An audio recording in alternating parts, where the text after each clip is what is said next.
Un humoriste, voilà, qui nous vient d'Angleterre, qui manie aussi bien finalement sa langue maternelle, qui est celle de Shakespeare, que notre langue française, celle de Molière. Il est en spectacle actuellement à la Nouvelle Ève à Paris jusqu'au 1er avril, les jeudis, vendredis et samedis, à partir de 21h30. Voilà, Paul Taylor, si vous ne saviez pas de qui je parlais, Paul Taylor est avec nous. Bonjour. Hello, bonjour, bonjour. How are you? I'm very good, how are you? Good, good. Alors, ça va être le seul... La seule interaction en anglais. Exactement, je préfère pas m'aventurer plus loin. Merci infiniment d'être avec nous. Ça fait plaisir d'être là, c'est la première fois que je viens au salon. Donc, mais non. Ouais, et en plus on habite juste à côté, genre à 10 minutes, mais avec les années de Covid et tout ça, c'était compliqué. Et comme... Voilà, donc très content d'être là. Eh bah top. Donc là, vous avez prévu une journée complète au salon pour... c'est ça, je suis venu avec ma femme et ma fille, et donc du coup la petite, elle a vu les moutons qui sont juste devant, les faux moutons. Oui. Et on se dit, c'est pas les vrais, mais on va aller voir les vrais après. Ils sont pas loin, ils sont on a compris, dans le même pavillon. Paul Taylor, avant de parler de votre spectacle Bisous by X, yes. Avant de revenir aussi sur finalement l'ensemble de votre carrière, ce que je vous propose d'abord, c'est eh bien tout simplement déjà de vous présenter Mathilde Couvillère-Flornoy. Hello Mathilde. Mathilde qui se charge aujourd'hui de faire votre portrait pour ceux qui ne vous connaîtraient pas encore tout à fait. Super. Voilà, je vous laisse l'écouter. Bonjour Paul Taylor, vous allez bien? Très très bien. Is everything alright? Everything is perfect. Je lui pose la question en anglais parce que comme vous l'avez dit, notre invité est britannique. Enfin, pas que, il est aussi irlandais, mais il a vécu en Suisse, en Angleterre, en France. Bon, bref, on s'y perd un peu avec tout ça. C'est le melting pot à lui tout seul.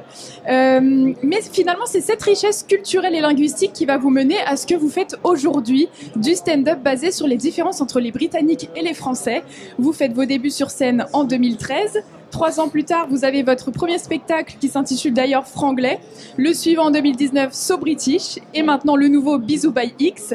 On est sur une bonne lancée. Tous les 3 ans, vous sortez un nouveau show.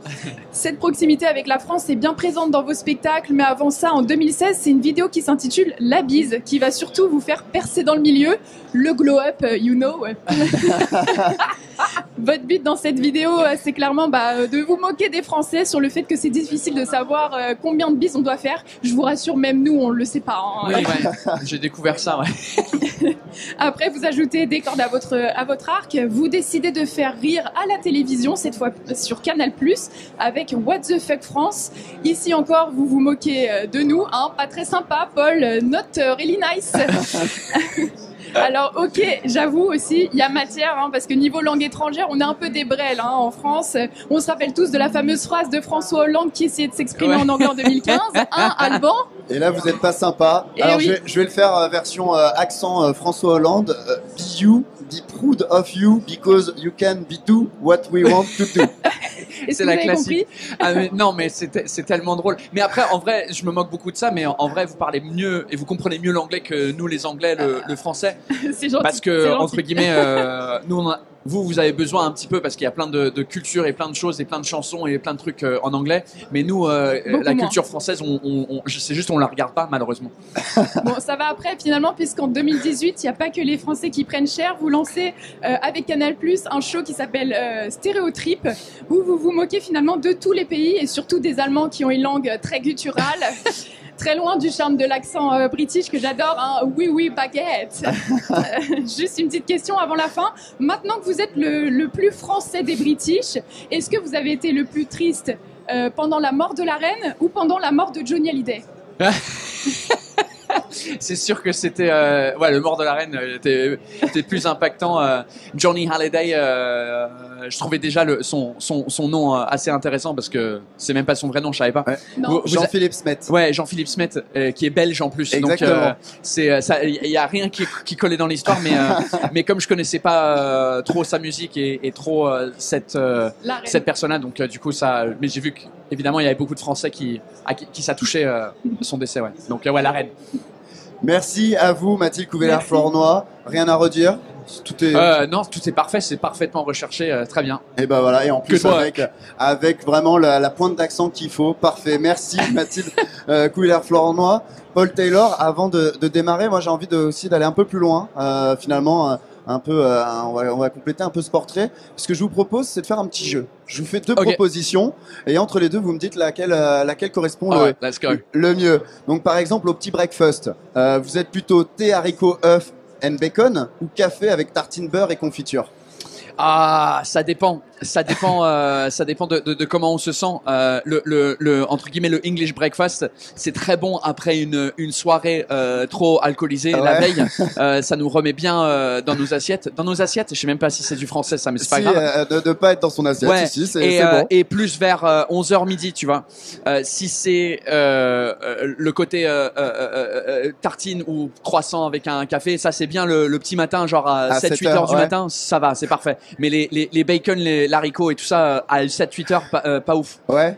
Non, c'est pas. Ouais, j'ai déjà testé, c'est dur. Hein. Vous êtes dur avec vous-même. Hein. Vous êtes dur avec vous-même. Plutôt, alors au déjeuner maintenant, plutôt un bon roast beef ou des cuisses de grenouille? Ah, roast beef.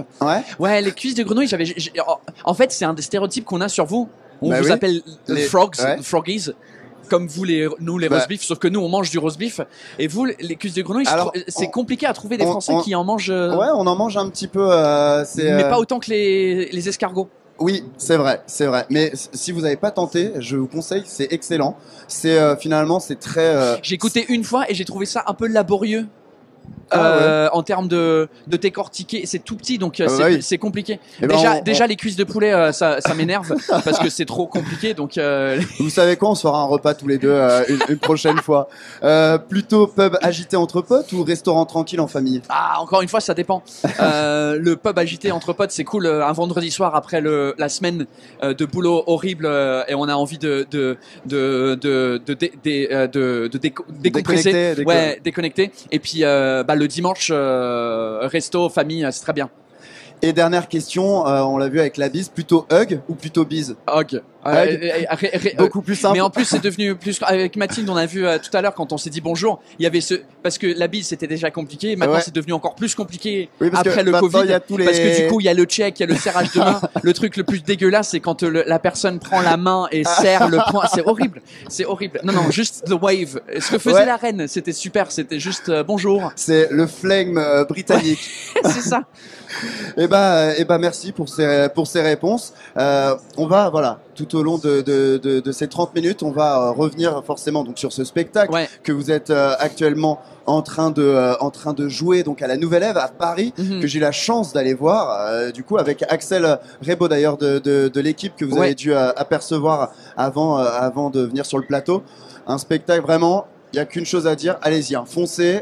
Jusqu'au 1er avril, c'est à la Nouvelle Ève à Paris, pas loin du Moulin Rouge. Allez-y, foncez. C'est les jeudis, les vendredis, les samedis, à partir de 21h30. Allez-y, on va aussi durant cet entretien, on va passer quelques extraits. Voilà pour. Puis si vous habitez pas à Paris, c'est en tournée en toute la France. Exactement, justement. Après aussi. Exactement, c'est ce que j'allais dire. Parce qu'on est là, on est à Paris, donc c'est normal de parler de Paris. C'est les gens qui sont pas de Paris, ils sont là, putain, les Parisiens, ils parlent que de Paris. Vous savez quoi, justement, avant de passer à toute autre chose, à un sujet de chat de race, effectivement, pour petite précision, voilà, si vous n'êtes pas à Paris, rassurez-vous, Paul Taylor vient à vous. Vous allez commencer à entamer une tournée dans toute la France et après même pour les expatriés à l'étranger. C'est ça. Ouais, donc c'est sympa de penser à eux. Oui, c'est cool parce que du coup forcément les Français qui sont pas en France, ça manque de culture française où ils sont là-bas. Donc du coup les premières dates à l'étranger c'est à Bangkok, à Singapour. Donc ça c'est vraiment stylé et après plein de villes en Europe. Berlin, Budapest. Vous faites votre petit road trip à travers l'Europe. C'est ça. Paul, on va parler de ce spectacle Bisous by X. Vraiment 1h30 à mourir de rire. Et déjà, moi, ce que j'ai beaucoup aimé finalement, c'est que vous entamez votre spectacle en faisant un tour d'horizon de votre public, puisque finalement vous parlez en anglais, en français, et donc voilà, vous prenez la température. Ouais, c'est ça. C'est un truc que j'aime beaucoup faire au début du spectacle, parce que comme il y a des blagues en français, il y a des blagues en anglais. J'aime bien au début voir un peu qui y a dans la salle, et il y a souvent, je dirais souvent la majorité c'est des Français, mais il y a quand même un 20% du public qui est pas français. Et après, je vois d'où ils viennent et pourquoi ils sont en France. Et puis souvent, ça amène à des interactions marrantes, avec ce public-là. Et je crois aussi pour les Français dans la salle, ils se rendent compte que on n'est pas juste entre Français dans le spectacle. Exactement, puisque donc comme je vous dis, j'ai eu la chance vendredi à la dernière d'aller vous voir. Et effectivement, il y avait donc des Anglais, il y avait des Espagnols, il y avait même une Vénézuélienne, il y avait un Colombien. Enfin, oui, c'était la team hispanophone vendredi. C'est vrai qu'il y avait beaucoup. Exactement. Et c'est vrai que sûrement une américaine aussi. Et en plus, c'est ça aussi la force de votre spectacle, c'est que on le précise, il n'y a pas besoin d'avoir un bon niveau en anglais. Enfin, pas forcément besoin de maîtriser la langue finalement. On peut venir quand même vous voir. Ouais, c'est ça. En fait, le retour que j'ai le plus souvent, et c'est le truc qui me touche le plus, c'est les Français qui viennent, qui disent je pensais être une quiche en anglais, et en vrai, j'ai tout compris. Donc merci. Je me suis fait sur certaines choses, je me suis fait la même réflexion, sauf sur une blague que je vais pas dire, et que vous expliquez très bien. Vous voyez très bien de quelle blague je parle. Hein. Oui. Là, voilà, ça il faut aller le voir. Il faut aller voir pour c'est un jeu de mots en anglais que pas beaucoup de gens comprennent, et donc je fais le truc d'expliquer et traduire la blague. Et c'est à mourir de rire parce que même dans l'explication, on comprend toujours pas. Voilà, donc c'est génial. Voilà, donc un spectacle finalement où Bisous by X. X pour XOXO là. Ouais, c'est un peu le quand on écrit des cartes de vœux en Angleterre, et puis au lieu d'écrire Kiss, on met un X. Donc c'était un peu clin d'œil à ça. Et Bisous Bye parce que le titre il est franglais. Et justement, alors Bisous Bye, à quoi vous aviez besoin avec de reprendre déjà du recul, de voir vos 10 années de carrière, et vous avez besoin de dire au revoir à certaines choses, notamment la bière, si j'ai bien compris. Oui, ouais, c'est le thème du spectacle, c'est un peu dire au revoir à plein de choses. C'est mon 3e spectacle bilingue, donc c'est le dernier, donc c'est je clôture un peu la trilogie, le chapitre de spectacle bilingue. Exactement, et ça on en reparlera tout à fait après de la suite. Et l'interview juste avant où je voyais les bières artisanales sur la table, je me suis dit heureusement que je bois plus, parce que je crois que je serais déjà bourré là sur scène, mais parce que ça fait quoi, ça fait depuis le décès de la reine Elisabeth. Oui, dans le spectacle j'en parle, où je dis au revoir à la reine et l'alcool le jour même, et donc j'ai arrêté de boire le 8 septembre, donc ça fait presque 6 mois là. Ah ouais. Donc ça va, on le vit bien. Ouais, franchement ça va. J'ai pas trop eu envie de recommencer, mais ça faisait une grosse partie de ma vie d'avant, que ça soit sur scène où je montais sur scène avec une pinte, et puis je buvais une pinte pendant le spectacle. Alors, souvent j'en buvais une avant, une après, ou plusieurs après. Avec modération. Bien sûr, mais toujours avec modération. Mais là, malheureusement, dans le vocabulaire anglais, avec modération, ça n'existe pas. Ouais, donc, with moderation. Il y a une culture, ça doit faire bizarre. Enfin, quand effectivement on vous a connu avant, on vous voyait avec votre pinte de bière. Aujourd'hui, on vous voit toujours avec une pinte, mais c'est une bière sans alcool. C'est une bière sans alcool. Voilà. Mais ça doit faire bizarre pour un anglo-irlandais, hein, parce que vous êtes. Ouais, j'ai le max. Dans mon premier spectacle, je faisais la blague que je suis à moitié irlandais, à moitié anglais, donc 100% alcoolique. Et c'est vrai que on a le stéréotype, mais le stéréotype vient. On n'a jamais fumé sans feu. Et en vrai, c'est vrai que les Anglais. Mais en vrai, je pense que les Anglais, on boit autant que vous, mais juste sur une période peut-être plus courte. Ouais, vous c'est toute la journée. C'est l'apéro. Vous c'est 17h, c'est direction le pub et nous c'est en 3 heures. Il faut qu'on boive le max de bière possible. Comme ça, on a quand même 10 heures de sommeil pour pouvoir aller. Et donc vous avez dit au revoir à la bière. Vous avez aussi dit, on l'avait avec Mathilde, au revoir à la reine Elisabeth, qui et vous le dites là dans le spectacle. Alors on pourra peut-être passer. Ce que je vous propose, c'est qu'on va rejoindre Yoko Trigalo, et après on passera l'extrait justement. Ouais. Ils sont, pardon, on me dit On Eh m'en ben, dit on dans va l'oreillette. envoyer. Oui, exactement, c'est ça. On me donne les consignes. Alors déjà, je vais me décaler. Vous savez quoi? Je vais me rapprocher de vous, qu'on voit voilà l'affiche, et surtout, on va passer cet extrait justement où vous parlez du départ de la reine d'Angleterre. Ok. Et la réaction française, franchement, il y avait deux camps. Des Français qui étaient tristes avec moi et qui ont dit ouais c'est intéressant, ouais moi aussi ça me fait de la peine, j'ai l'impression qu'elle a toujours été là, surtout des gens âgés. Normal. Les gens plus jeunes, ils font hey Paul, hey, God save the Queen, et ben ça il a pas sauvé hein. Ah ouais c'est une bonne blague en vrai. Voilà. Ce décès de la reine d'Angleterre que vous dites, vous y attendiez pas, mais ça vous a touché.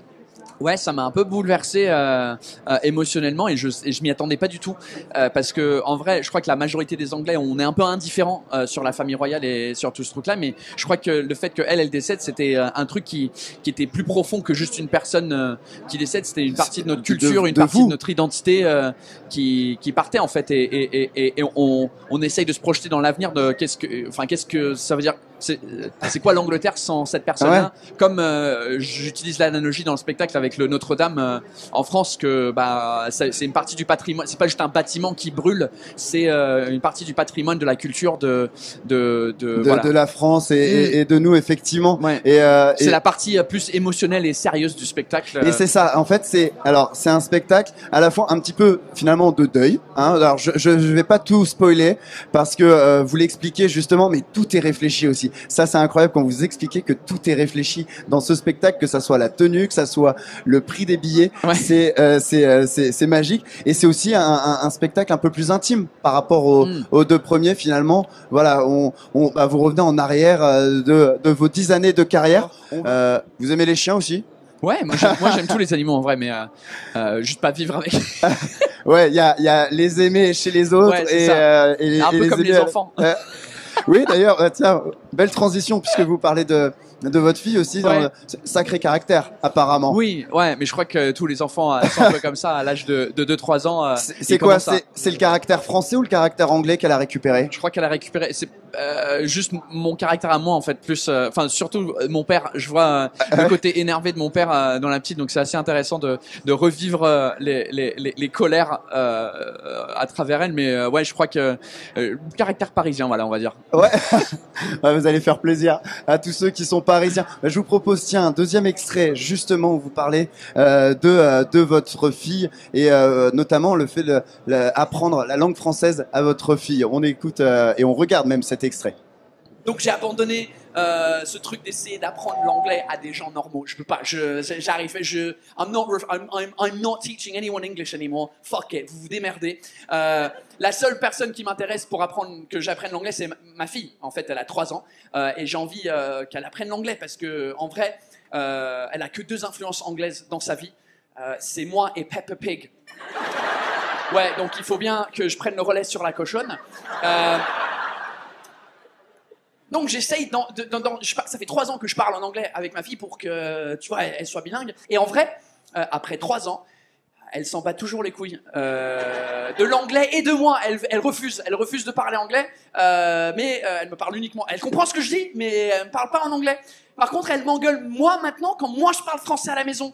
Je parle français à la maison avec ma femme, je suis obligé, elle est française, et comme elle est française, son niveau d'anglais est à chier.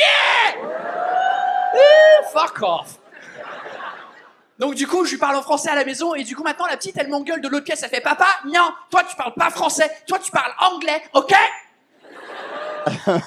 Voilà, donc cet extrait, je vous le redis, mais vraiment, c'est même pas si vous avez rien à faire, c'est juste bloquer une date. Allez voir Paul Taylor. Vraiment, je vous invite à aller le voir. Vous allez passer 1h30 à rire. Paul, justement, voilà, ce spectacle, donc Bisous Bye, c'est le dernier d'une trilogie.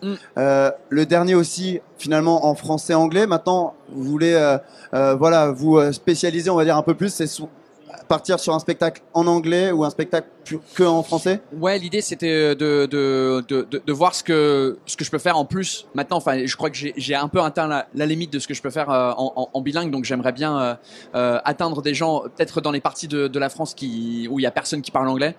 Donc faire un spectacle uniquement en français pour ce public-là, mais avant ça, j'aimerais bien tenter en anglais, juste pour voir ce que ça donne en anglais pour mon propre peuple que j'ai jamais joué en anglais, jamais fait un spectacle en anglais pour les Anglais en Angleterre. Donc comme disait Mathilde, c'est un spectacle tous les 3 ans, donc ça veut dire que là on est en 2023, c'est 2026 pour peut-être, je sais pas, j'ai pas de taille, c'est trop en avance. Déjà, je me concentre sur la tournée de celui-ci, puis après, ça se trouve que d'ici un an, je vais dire non, en fait, je vais refaire un truc bilingue, je sais pas. Rien n'est figé. Exactement. Et justement, alors on parlait de l'anglais et du français, donc vous vous amusez à vous moquer finalement un peu de nous, de nos contradictions, aussi de vous, notamment avec le premier spectacle franglais, #franglais. Il y a après le So British ou presque, où là c'est un petit peu une crise d'identité finalement. Le deuxième c'était plus sur le fait que je me sens de moins en moins anglais, plus en plus de temps je passe en France, mais que je serai jamais vraiment français non plus. Oui, donc c'est le thème du deuxième, ouais. Parce que c'est ça fait depuis 2009 que vous habitez à Paris. Ouais, c'est ça, exactement. Donc finalement, vous avez passé plus de temps aujourd'hui ici. Et alors, justement, d'ailleurs, si là, c'est le côté un petit peu plus pédagogique, parce que dans le spectacle, vous le dites de manière très drôle que vous n'avez plus envie d'apprendre, de nous apprendre à parler anglais à nous les Français. Et pourtant, vous faites il y a une série, avec Sarah Donnelly sur Audible, où c'est God Save My English. Ouais, c'est où ça. vous apprenez finalement c'est l'anglais pour tous. Oui, c'est comme un livre audio qui est sur Audible où en fait ils m'ont demandé est-ce que ça te dit de faire un programme pour les gens qui apprennent l'anglais. Et je dis ouais, sauf que je sais pas comment enseigner l'anglais. Donc j'ai travaillé avec une pote qui est aussi humoriste mais qui est une vraie prof d'anglais à la base qui connaît bien la structure de la langue et tout ça. Et du coup on fait une façon un peu plus ludique, un peu moins boring que Hello, my name is John. Welcome to the... ou le fameux Where is Brian? Exactement. Where is Brian in the kitchen? Donc, c'est une façon un peu plus drôle d'apprendre l'anglais, puis on apprend des choses là-dessus aussi. Donc, ouais. Et alors, on a parlé donc des spectacles, la volonté de faire un spectacle en anglais, en français. Est-ce qu'il y a d'autres projets en tête hors de l'humour, par exemple du cinéma ou est-ce que Paul Taylor aujourd'hui a des envies? Oui, j'imagine. Juste de continuer à faire rire sur scène et puis que les gens ils viennent au spectacle. Déjà, ça c'est le but numéro 1, c'est de continuer ça et tout le reste en fait c'est du bonus. Donc si il y a des films qui arrivent, j'ai déjà fait des petites apparitions dans des films et ça c'est cool, ça c'est du bonus. Et puis malheureusement, alors le timing est assez serré, mais vous avez, parce qu'il y a les spectacles, mais il y a aussi ces séries, ces courtes séries sur Canal+ aussi qui vous ont permis de vous faire connaître. Mathilde en a parlé, mais le plus important, avant de se quitter, Paul, avant de vous laisser tranquillement faire le tour de ce salon, c'est de vous rappeler, à vous qui nous regardez, que donc Paul Taylor est à la Nouvelle Ève à Paris jusqu'au 1er avril. Donc vous allez encore un mois, pas d'excuses. Vous avez le temps de vous organiser, c'est les vacances en plus. C'est les jeudis, vendredis, samedis à partir de 21h30. Et après, Paul, si vous n'êtes pas en région parisienne, Paul Taylor vient à vous en France. Et donc voilà, toute l'année 2023, c'est dédié à la France. Et après, on part à l'étranger. Donc pareil, si vous êtes expatrié à l'étranger, Paul pourra venir vous faire rire. Merci infiniment. Merci à vous. Thank you very much. J'ai passé un très bon moment avec vous aussi bien aujourd'hui que vendredi soir. Allez le voir vraiment, n'hésitez pas. Merci infiniment. Thank you very much. Profitez bien. You're welcome. Good show. Have a good rest of the show. Yeah, thank you very much. Have a good day in the Salon of Agriculture. Je vais essayer. Merci Paul Taylor donc d'avoir été avec nous.